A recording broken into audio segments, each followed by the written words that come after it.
Bonjour à tous, je m'appelle Angie, Anoria pour certains, c'est mes deux prénoms, Zafitiar Enrika. Donc à travers ce nom à rallonge, je vous laisse deviner que je suis originaire de Madagascar. J'ai 34 ans, je suis maman d'une petite merveille qui s'appelle Lou, elle a 9 ans. Et oui, oui ma chérie, tu fais partie de l'histoire. Parce que ce matin, en voyant mon témoignage, en voyant son prénom dans mon témoignage, elle me dit ah, je fais partie de l'histoire. Donc je vis seule avec elle à Montpellier. J'ai grandi dans une famille protestante, pratiquante. On allait à l'église chaque dimanche avec mes parents. Je suis arrivée à Montpellier en 2001 dans le but de poursuivre mes études.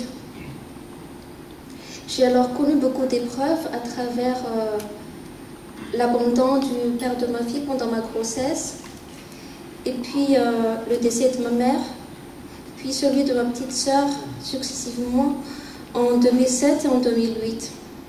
Tout cela m'a affectée psychologiquement. J'étais remplie de tristesse et je me suis sentie vraiment très seule. Je n'arrêtais pas de me poser des questions en disant mais pourquoi, parce que je n'ai pas du tout compris ce qui m'arrivait. Donc à cause de cette solitude, j'aurais voulu avoir un compagnon, mais je ne fais face qu'à des déceptions sentimentales. Mais une rencontre avec une collègue de travail m'a emmenée à l'église clé en 2010. Je me permets de citer son nom, Chantal Danebé, qui est un membre de l'église.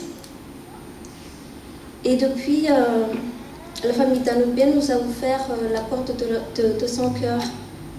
Elle m'a mis également en contact avec la famille Raté-Finanari, membre de l'église clé également.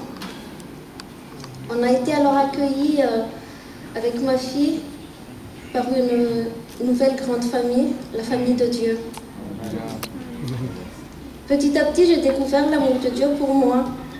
J'ai accepté Jésus dans mon cœur comme mon sauveur.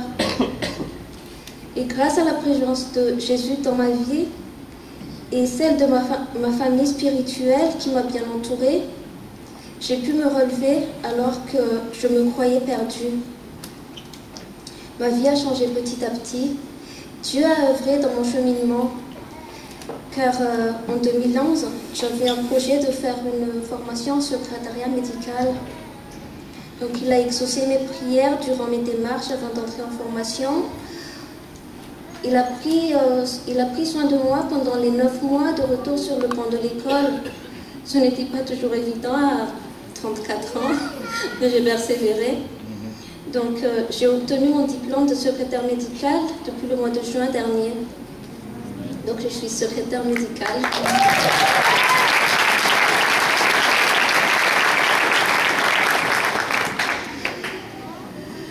Depuis, je suis à la recherche de travail, mais Dieu sait faire les choses. Cette semaine, un employeur m'a contacté par téléphone pour un entretien d'embauche.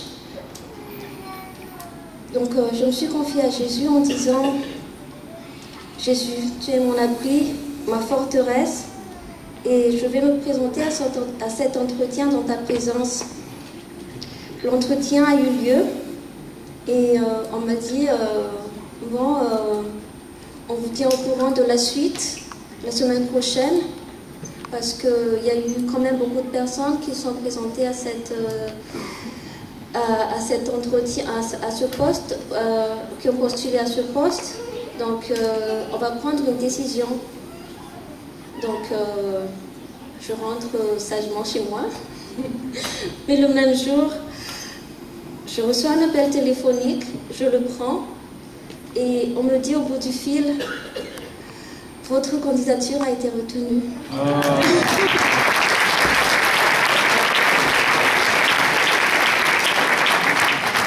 Et alors, je me suis mise à genoux en disant: Dieu, tu es grand. Et ma joie est encore immense aujourd'hui. Il n'arrête pas de me surprendre de jour en jour. Et je lui fais confiance pour mon avenir.